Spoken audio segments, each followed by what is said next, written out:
aquí gente de Chile, he visto Argentina, España también he visto gente. Así que nada, primero saludarlos a todos.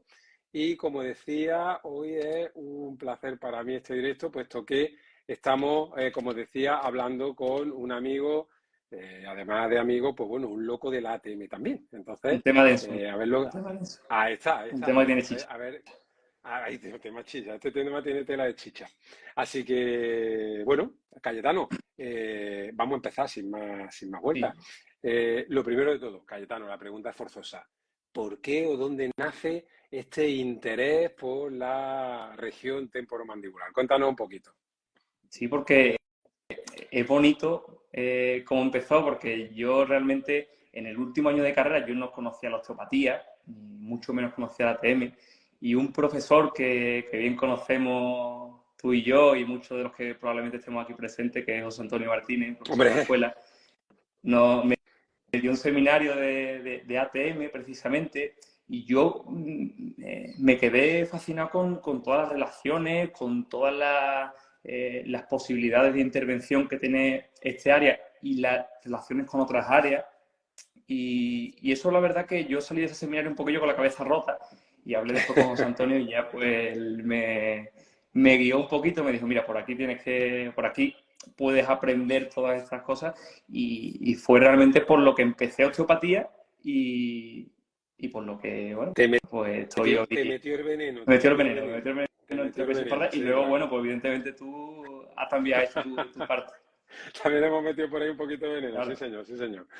Bueno, Cayetano, pues yo creo que nos tenemos que meter ya de lleno en ATM, ¿vale? Vamos a empezar a Sí. ver cositas. Entonces, una pregunta interesante, yo creo que esta pregunta la hemos discutido tú y yo un montón de veces, pero vamos a hacer esta misma pregunta como reflexión para todos los que nos estén escuchando.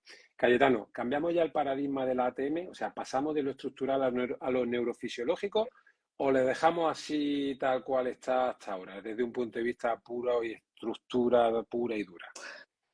Hombre, como lo has planteado, Fran, la respuesta es muy clara. Al final, la tendencia de la No estoy profesión, sesgando, tanto... no estoy sesgando Claro, la pregunta, no la estoy sesgando. claro, es que la has puesto en bandeja. Pero la tendencia al final que estamos teniendo, pues, es que lo estructural, pues, tiene importancia. De hecho, lo evaluamos, particularmente en ATM, una disfunción de un cóndilo, un problema a nivel meniscal, alteraciones oclusales, nos importan, pero realmente vemos que muchos pacientes que tienen estos problemas, cada uno responde de una manera totalmente distinta a este problema. Entonces, algo hay detrás y pues, detrás de eso pues, hay unas relaciones neurológicas y neurofisiológicas importantes en las que el trigémino, pues evidentemente, pues, tiene mucho que hablar, ¿no? Yo en la consulta, cuando me llega un paciente con dolor en las muelas o dolor mandibular, yo lo primero que me planteo es, no me planteo localmente qué está ocurriendo en esa zona, porque poniéndonos en situaciones un poquito más complejas, un dolor en la muela puede generar un infarto de miocardio. Si me quedo solo en la estructura en la ATM, al final estoy sesgando mucho mi exploración y probablemente se me estén pasando por altos problemas que son importantes. Entonces, al final, todos los pacientes que entran en la consulta, pues la exploración, la anamnesis, la guiamos un poquillo más desde ese punto de vista más neurofisiológico, entendiendo el trigémino, entendiendo las relaciones que tiene el trigémino con otras zonas, con otros nervios. No haga Eso es mucho importante. spoiler, no haga mucho spoiler. Vamos ahora, después entramos en eso. Y al final, bueno, la osteopatía, la escuela de osteopatía pues está evolucionando en esa línea, en esa tendencia que tiene la fisioterapia también. Y yo creo que hasta cierto punto todas las ciencias de la salud, ciencias médicas, deberían evolucionar a esa tendencia, aunque a lo mejor vemos que también en la atención primaria no existe ese concepto. Pero bueno. Bueno, nosotros hemos venido aquí a hablar de fisioterapia, hemos venido a hablar de osteopatía, donde sí Claro, existe ya en esos cambios de criterio. Oye, pues claro. partimos de una base de que tenemos que entender ya esta ATM desde un punto de vista neurofisiológico, no tanto de un punto de vista estructural. Evidentemente esto, y me permites que no solo haga de entrevistador, sino que también meta a lo mejor alguna pequeña cuña mía, esto nos da a entender muchas veces por qué hay férulas que sí, férulas que no, ante los mismos tipos de mordidas, que hay otras relaciones que pueden estar generando sintomatología en el paciente. Y claro, esa neurofisiología tiene muchísimo que decir en esto, claro, evidentemente. Incluso desde el punto de vista de la estructura, hay siempre una historia que me hace mucha gracia porque todavía por ahí se sigue diciendo que los problemas oclusales son productores de patologías, por ejemplo, como el bruxismo. Entonces, bueno, ¿qué opinas de eso? Te lo digo ya directamente antes de dar yo mi respuesta. ¿Qué opinas de eso? ¿Los problemas oclusales pueden producir un problema bruxista, por ejemplo? Que al final muchos pacientes no llegan a la consulta que le han hecho retoques porque tiene interferencia oclusal y gran parte de los odontólogos desconocen que haya algo más atrás de la oclusión. Y tú y yo lo sabemos que nos hemos reunido con odontólogos y cuando le hablamos un poco del trigémino y le hablamos un poco de otras áreas, les peta la cabeza porque no conocen esa relación. Me estoy acordando, al hablar de la oclusión, me estoy acordando del paciente que tenía piorrea, ¿no te sabes tú ese? Es un chiste, es un chiste. Yo sé mucho los chistes tuyos, pero ese quizás... Es un paciente que tiene un problema en los dientes, va a una piorrea, va al odontólogo, mira, tengo una piorrea, dice el odontólogo, mira, te tengo que quitar todos los dientes. Y entonces, luego después de quitar los dientes, te voy a poner muela y dientes en la parte delantera. Dice, ¿esto cuánto va a costar? Dice, 800 euros a la muela y 1000 euros al diente. Dice, pues pónmelo todo de muela, ¿vale? Por ahorrarlo de dinero. Pero fíjate qué tontería de chiste, pero oye, incluso poniéndoselo todo de muela, probablemente esos cambios oclusales raros no tendrían por qué producir sintomatología. Ahí es donde entra esta parte neurofisiológica de la que estamos hablando, claro, que hay detrás de la ATM, ¿vale? Entonces, Cayetano, sigo haciéndote preguntas. Cuando hablamos de la ATM, hablamos de esta neurofisiología, lo primero es hablar un poquito de sus relaciones, ¿vale? Cuando yo te digo ATM, relaciones, ¿qué es lo primero que se te viene a la cabeza?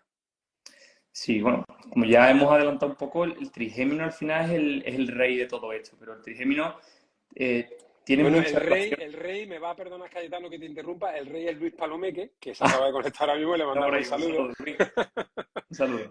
No, pero seguimos con los nervios y es el rey, perdona, te he cortado, el trigémino es el rey. Es al fin y al cabo el que manda en todo esto, ¿no? Pero dentro del trigémino hay un complejo que se ha descrito recientemente en el año 2019, que es el complejo trigémino vagal. El complejo trigémino vagal se ha descrito en humanos, no se conocía. Nosotros, pues evidentemente, desde mucho antes en osteopatía, pues hemos hecho intervenciones sabiendo que hay relaciones entre el trigémino y el vago, pero no hasta el año 2019 cuando se ha podido evidenciar esas relaciones, estudios en cadáveres que se ha visto las conexiones. Y no solo con el trigémino, sino también a nivel de facial, a nivel de glosofaringeo. Al final hablamos que son nervios de la región craneal, trigémino, facial, glosofaringeo, y vago, región visceral. Son dos zonas que a priori, si no has estudiado osteopatía o no somos osteópatas, nos cuesta conectar y muchas veces en consulta pues nos cuesta también con el paciente delante ponernos a tocarle el abdomen, pero que tiene unas relaciones importantes. Entonces, bueno, pues el trigémino tiene muchas... Esas conexiones son de vital importancia. No, te iba a preguntar, por ejemplo, si hablamos del concepto trigémino vagal, para todos los que este concepto les esté resultando novedoso, estamos hablando de relaciones neurológicas que se producen a nivel tanto del trigémino, quinto par craneal, como el vago, décimo par craneal. Entonces, claro, la pregunta a esto también es interesante siempre. ¿Estas relaciones son unidireccionales, trigémino vago o vago trigémino? Claro. ¿Son bidireccionales? ¿Esto cómo va? Claro, ahí está lo bonito de todo esto, que al final no es unidireccional, es bidireccional. Nosotros, dando estímulos a nivel del abdomen, estamos apelando a esas vías aferentes del vago, que son muy importantes y muchas veces nos olvidan, y estamos influyendo sobre el trigémino y estimulando el trigémino también tenemos respuestas sobre el vago. O sea, que es algo realmente que, bueno, nosotros ya trabajábamos con eso, pero de hecho, bueno, hay un estudio reciente que hacen neuromodulación invasiva en el esfenopalatino incluso para generar pues una disminución del dolor de cabeza, de la migraña. Son conexiones trigémino-faciales. O sea, hay conexiones y respuestas que realmente se producen. Lo que tenemos que ser conscientes es de que esas respuestas existen, pero muchas veces la dirección que lleva esa respuesta, pues a lo mejor no va en una dirección terapéutica, sino que va en una dirección que no queremos. Entonces, eso ya estamos además empezando a medirlo, estamos viendo que se puede controlar hasta cierto punto. y eso pues nos abre unas vías de trabajo impresionantes, ¿no? Esas conexiones trigémino-vagales, luego estimulando el trigémino también tenemos respuestas sobre el vago, tratando la boca tenemos respuestas sobre problemas a nivel tenemos respuestas sobre el sistema digestivo, eso es muy bonito. Ahí precisamente te iba a preguntar, o sea, puesto que estamos hablando de doble direccionalidad, trigémino-vago, vago-trigémino, tu opinión, o si tienes algún estudio por ahí de esos secretos que me suelta ahí de vez en cuando sin que yo lo sepa. Es decir, desde un punto de vista bucal, por ejemplo, una mala higiene bucal, un aumento de flora bacteriana a nivel bucal, ¿podemos tener alguna alteración a nivel del vago o viceversa, una mala alimentación, algo que esté generando una inflamación de bajo nivel a nivel abdominal, puede tener algún tipo de respuesta sobre el trigémino? Eso está muy estudiado, eso hay muchos estudios, vamos, quien quiera los tengo además en una carpetita guardada para enviarlos. Díselo todo a él, ¿eh? A mí no, a él. Me escribí y yo lo mando Dale sin un problema. mail a él. Pero lo que tenemos que tener en cuenta es que al final no es solo la alimentación, o sea, los hábitos de vida se está cargando el sistema vegetativo de los pacientes. Alimentación, biorritmo, estrés, muchos problemas que tenemos asociados a nuestros hábitos están alterando el sistema vegetativo y de paso se está cargando la adaptación de nuestro sistema a nivel trigeminal y por eso hoy día tenemos una gran cantidad de casos de bruxismo, cefaleas, migrañas. Entonces, claro, al final la alimentación es importante, pero si no controlamos un biorritmo, no controlamos factores psicosociales incluso, que muchas veces en la gran mayoría se nos escapan, pues no vamos a tener una respuesta adecuada de esos pacientes. Pero sí es importante que nosotros como terapeutas, muchas veces no podemos modificar esos aspectos, pero sí podemos mejorar la capacidad de adaptación del sistema, de nuestro sistema autónomo, sí, para que el paciente pueda afrontar esos problemas. Eso es lo interesante de todo esto. Nosotros dando estímulo, trabajando a nivel visceral, realmente estamos teniendo respuestas a nivel del trigémino. La estamos teniendo y se pueden medir. Y eso es... Entonces, claro, muchas veces cuando se nos... Y ya quizá que ahora un poco un melón, ¿no? Cuando la osteopatía visceral, hasta cierto punto, está muy criticada, pero por desconocimiento. Desconocimiento de lo que estamos haciendo. Nosotros no estamos tratando una úlcera, no estamos eliminando una úlcera. Estamos mejorando la capacidad de nuestro sistema nervioso autónomo de afrontar esos problemas. Entonces, ahí yo creo que debemos también nosotros también un poquito hacer autocrítica en explicar también las cosas como son, porque muchas veces malinterpretamos o hacemos que malinterpreten estas situaciones. Me parece una reflexión magnífica, la verdad, me parece una reflexión magnífica el hecho de que en ocasiones los pacientes no saben qué es lo que estamos haciendo desde la región abdominal, por ejemplo. De hecho, además, tú y yo que trabajamos muchísimo con ATM, ese salto, ¿no? Cuando estás tocando algo a nivel abdominal y el paciente está diciendo, pero yo lo que tengo es un bruxismo y el odontólogo me ha dicho que hay que poner una férula y no sé qué historia relacionada con la boca porque este hombre no me está tocando aquí arriba en la cabeza, evidentemente. Y estoy totalmente de acuerdo con esto, que tenemos también que modificar el mensaje para que el paciente le llegue bien y acabe entendiéndolo. Eso está claro como el agua. Al final el paciente no es tonto. Al final el paciente tú le explicas las cosas y ellos lo entienden. La cosa es la manera en la que se lo explicamos. Sí, no, por supuesto. El paciente lo entiende. Además, el paciente hay una cosa que no falla, que es que observa sus resultados clínicos. Tenía tal sintomatología, tengo esta sintomatología, y hay un cambio entre medias y este cambio tiene que estar producido por alguno de los motivos que me han traído a la consulta. Eso está más claro que el agua. Oye, Cayetano, te retomo una cosa que habías dicho anteriormente. Un estudio por ahí que no has mencionado, que se hace una infiltración sobre el esfenopalatino y se produce una respuesta en el esfenopalatino. Se produce una respuesta a nivel trigeminal. A nivel trigeminal. Nosotros trabajamos muchísimo desde la región esfenopalatina y se trabaja muchísimo el esfenopalatino y trabajamos sobre la musculatura pterigoidea, que a fin de cuentas tiene relaciones muy estrechas con el esfenopalatino. Entonces, entendemos también que desde esa región, pudiendo trabajar a nivel craneal desde esa región, podemos tener también respuestas interesantes sobre el trigémino. Efectivamente. De hecho, un artículo muy reciente establece que la migraña... bueno, todos sabemos que la inervación de los vasos sanguíneos a nivel craneal pues, es del trigémino. Y el ganglio esfenopalatino pues tiene ahí una conexión muy potente, y además que el trabajo sobre la cara es que es la vía más cercana de entrada al sistema nervioso central, es la parte más cercana que tenemos, es el estímulo más rápido que podemos dar. Y al final pues el cuerpo lo asimila bien. Y no es magia que metiendo un bastoncillo en la nariz, lagrimé el paciente y estamos haciendo una respuesta vegetativa, estamos mejorando la capacidad de ese sistema de responder ante situaciones que normalmente a lo mejor no suele hacerlo, porque el paciente no es capaz. A los que no conozcan este tipo de técnicas, Cayetano se refiere a algunas técnicas que hacemos en los que introducimos algunos bastoncillos bastante largos para llegar hasta la región, por la zona de los meatos, sobre todo meato inferior, para intentar llegar a la región más inervada por el trigémino en la parte posterior de las fosas nasales, y es verdad que tenemos una respuesta muy importante por parte del sistema trigeminal. Y cuando hablamos del esfenopalatino, puesto que tiene una inervación de la mucosa, de la lágrima y de la mucosa de ese mismo lado, es normal que cuando estamos haciendo la técnica, una respuesta positiva es que el paciente empieza a tener un lagrimeo y un moqueo de ese lado. Con lo cual, ahí estaríamos entrando un poquito con ese estudio que tú nos estás contando. Ahí han hecho una infiltración, nosotros vamos a introducir un bastoncillo en la región. Efectivamente. Ellos lo estimulan además con agujas, directamente sobre la zona del esfenopalatino, entrando por aquí, por la parte posterior. Vale, nosotros vamos a seguir haciendo una introducción. Ahí ya no nos metemos, yo no me metería ahí. Yo ahí la aguja, ya para el que quiera, que se ponga en contacto con el que haya hecho el estudio, que le pinche nada. Yo con el bastoncillo vamos bastante bien. Listo. Ahí está.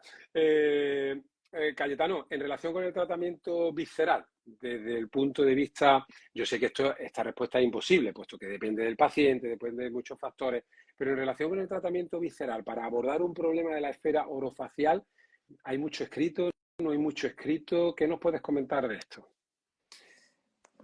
Yo al final estoy haciendo la tesis sobre esto porque lo que he encontrado es que no hay nada al respecto, ¿no? Que no conozca, evidentemente nadie de los que estemos aquí probablemente pocos conocerán lo que estamos haciendo. Estamos llevando a cabo un estudio en la Facultad de Fisioterapia de la Universidad de Sevilla, y estamos haciendo terapias a nivel visceral, viendo qué respuesta tiene a nivel de la mandíbula, a nivel del trigémino, apelando a ese complejo trigémino vagal. En relación a esto y poco, decidí hacer este estudio. Uno de mis directores también es profesor de la escuela, es Juan Antonio Díaz Mancha, y decidí hacer este estudio porque realmente vi que tratando la región visceral el paciente tenía muy buena respuesta a nivel trigeminal. En cuanto a síntomas, en cuanto a pacientes incluso con neuralgia del trigémino, respuestas muy buenas, pero de las cuales no tenía un soporte, y muchas veces a la hora también de explicarlo, pues es complicado. Entonces, estudios a nivel visceral, pues ya sabes que hay muchos. Recientemente Ángel Oliva, pues con el tema del reflujo, hizo un estudio que mejoraba la sintomatología del reflujo. Ángel Oliva y Nuria Guara, que es la principal autora. Entonces, partiendo de esto, sabiendo las relaciones que hay entre el reflujo y el bruxismo, que además hay una correlación, pues nos planteamos ver si realmente, haciendo las mismas técnicas que emplearon Nuria y Ángel en el estudio, tenemos una respuesta sobre la región trigeminal, y vamos a hacer mediciones sobre el trigémino, ¿no? Entonces, claro, en temas viscerales, estudiar también hacer estudios es muy complejo. Es una zona, porque al final no hay dos técnicas que se apliquen de la misma manera a un paciente, y la investigación te pide sistematizar, y no hay dos pacientes iguales tampoco. ¿Pero qué técnica vaya a aplicar vosotros, si se puede preguntar? Vamos a hacer la técnica, claro, Ángel usa la técnica para la hernia de hiato en sedestación. Nosotros vamos a hacer la de Phylon, que es la de hernia de hiato en decúbito supino, pero por temas puramente técnicos de comodidad del paciente. Pero al final no deja de ser un estímulo que estamos dando a nivel del vago, que está llegando al trigémino, está teniendo una respuesta en el trigémino. Entonces, bueno, en este sentido, esto creo sería duda, porque aparte de mi tutor Juan, pues tengo otra tutora que no conoce estas técnicas, y claro, una vez que le explica cómo funciona o qué estamos haciendo, pues ya la cosa cambia, la película cambia, ¿no? Yo creo que muchos compañeros probablemente, si nos escucharan un poco, pues nos podría podría empatizar un poquito y conocer unas vías que están inexploradas o que, bueno, nosotros desde la osteopatía tratamos, pero que desde la fisioterapia es que es muy potente trabajar con esto, ¿no? Sí, Por supuesto. yo pienso que siempre que abordamos hacemos un tratamiento visceral, y esto es como un poco reflexión, tenemos que tener en cuenta al final saber qué es lo que estamos haciendo, saber qué respuesta estamos dando cuando tratamos la región visceral y, por otro lado, también cuándo podemos ayudar al paciente. Al final nosotros tratamos una amplia gama de patologías que están entre la salud y la patología médica. Cuando hay patología médica, pues al final requiere un tratamiento médico y eso, pues nosotros podemos ayudar en cuanto a la sintomatología, pero ya la enfermedad está instaurada. Pero en esa gama de grises que hay entre la salud y la patología médica, hay la fisioterapia y la osteopatía cuando es más potente. Y claro, ahí podemos ayudar mucho a pacientes que están teniendo síntomas de reflujo, pero que todavía no tienen un esófago de Barrett, no tienen una hernia de hiato, no tienen patología médica instaurada. Ahí podemos ayudar mucho y, de hecho, clínicamente lo vemos. Pero también es importante saber qué estamos haciendo, porque nosotros cuando damos un estímulo, como ya hemos comentado anteriormente, en el abdomen, al final nos olvidamos de que el vago tiene un sistema aferente muy potente al sistema nervioso central. Nosotros estudiamos el parasimpático como un sistema de respuesta, pero nosotros podemos dar información que procesa el sistema nervioso central a través de esta vía y es muy potente. Entonces nosotros cuando trabajamos a nivel visceral no hacemos otra cosa que estimular el vago. Buscamos hipomovilidades porque son zonas que, al estar restringidas, estamos dando un estímulo mucho más potente en esa zona. Pero al final no deja de ser una información que está llegando al sistema nervioso central que está teniendo una respuesta. Muchas veces en la vía que queremos, otras veces en una vía un poquito más, digamos, bueno, que el paciente genera síntomas y tal, pero porque también tenemos que tener en cuenta que en esa integración, pues el sistema nervioso central, la corteza prefrontal, el hipotálamo, hay muchas zonas del cerebro que están interactuando y que al final pues nos está interfiriendo en esa respuesta. Pero hay una respuesta que es potente y además medible. O sea, hoy día tenemos herramientas para poder medir esa respuesta, que es lo interesante de dónde está evolucionando. Claro, poder cuantificar Claro. lo que se está haciendo, evidentemente. Si no, no tiene un sentido un estudio. Exacto. Por supuesto que sí. Por supuesto que sí. Oye, me estás hablando de reflujo, ha salido por ahí la palabra bruxismo y me vienen unas cuantas cosas a la cabeza. Por ejemplo, antes de seguir con esto, porque evidentemente te voy a preguntar por perspectiva de tratamiento del bruxismo con estas técnicas que estamos hablando. Pero antes de nada, comentarle a muchos compañeros que, por ejemplo, el bruxismo, cuando se produce frente a un reflujo, el bruxismo en ese caso, corrígeme si me equivoco, Cayetano, es un bruxismo protector. No es ni siquiera un bruxismo que debiéramos de tratar desde un punto de vista odontológico, que debiéramos de intentar evitar, sino porque es protector, ¿vale? Para quien no sepa esto mucho, realmente ese tipo de bruxismo lo que produce es aumentar la acidez el reflujo produce una acidez y muchas veces el bruxismo, el movimiento bruxista, lo que produce es aumentar la salivación durante la noche para que al deglutir la saliva baje la acidez, con lo cual es un bruxismo protector, te está ayudando a eliminar los síntomas del reflujo. Así que, bueno, muchas veces el bruxismo no es el culpable, sino el que nos ayuda, es nuestro amigo, Existen algunos tipos de bruxismos protectores, existe ahí en el reflujo, en la apnea del sueño, tenemos por ahí algunos tipos de bruxismos protectores. Pero vámonos fuera de los bruxismos protectores, vámonos a los que no nos gustan, los bruxismos que no son muy positivos para el paciente. ¿Qué perspectiva de tratamiento podemos tener desde el punto de vista del bruxismo? Claro, ahí hay un punto de vista científico y un punto de vista más clínico.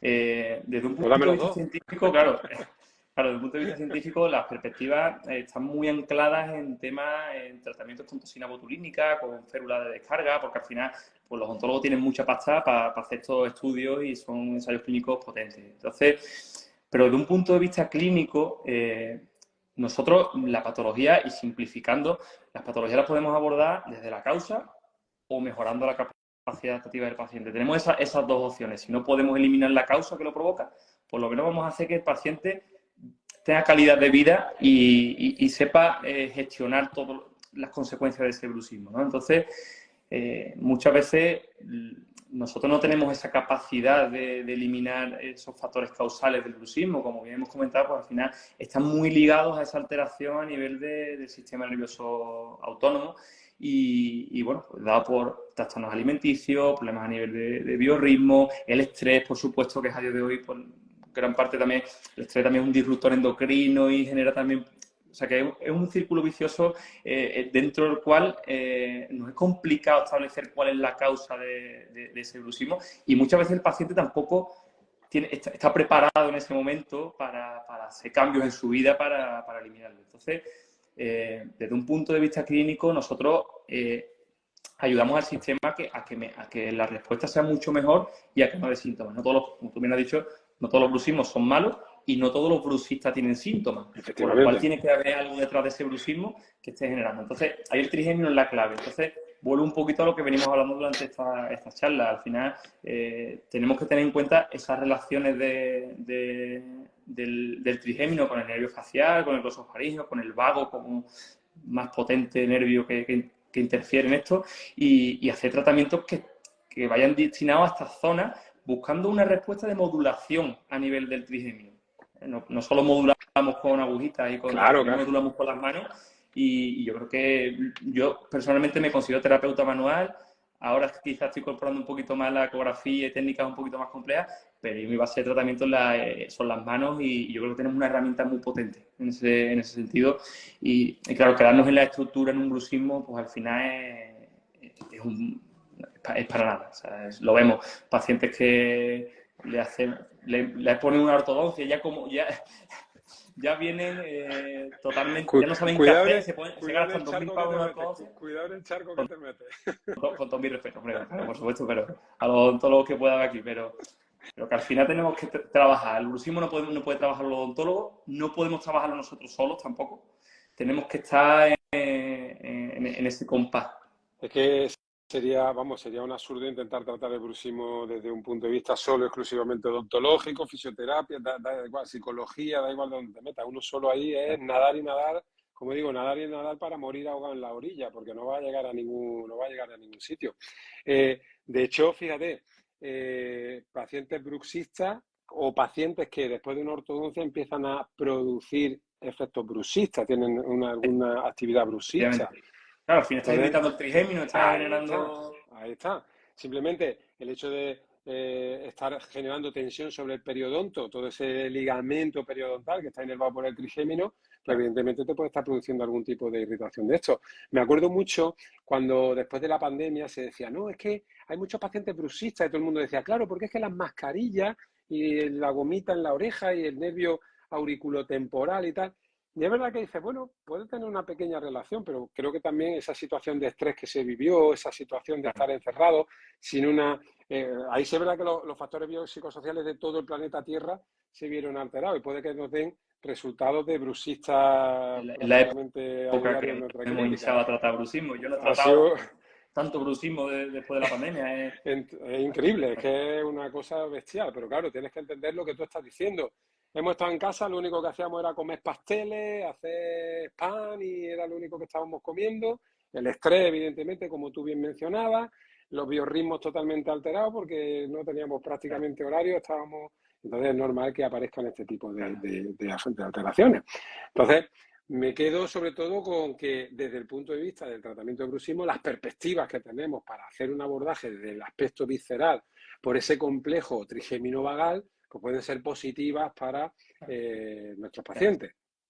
Y además podemos, como os he comentado anteriormente, podemos medirlo. O sea, además esto lo he incorporado relativamente pronto en la consulta, es algo en lo que estamos desarrollando, pero a través de la frecuencia cardíaca y de la variabilidad de la frecuencia cardíaca, que esto es algo que ya se empieza a trabajar, pues tenemos datos objetivos del tono vagal, de la flexibilidad metabólica.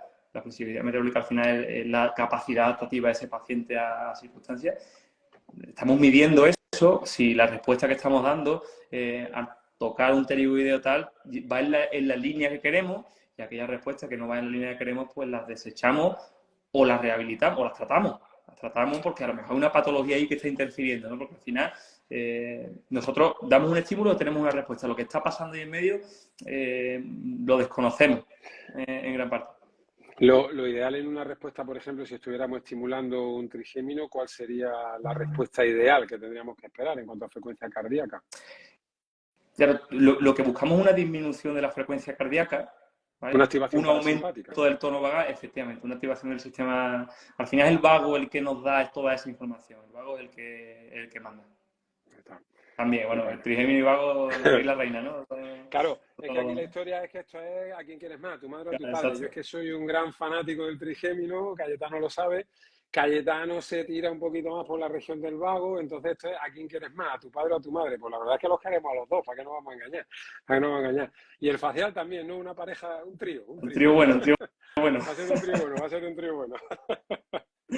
Bueno, Cayetano, media horita es la idea de esta charla. No sé si tiene algo más Nada, que te gustaría comentar. Perfecto. Siempre me gusta terminar, mientras la gente, si hay alguna preguntita que vaya, que nos vaya por ahí comentando alguien, siempre darle algún consejo a quien esté muy interesado en empezar pues, a trabajar todo lo que tiene que ver con ATM.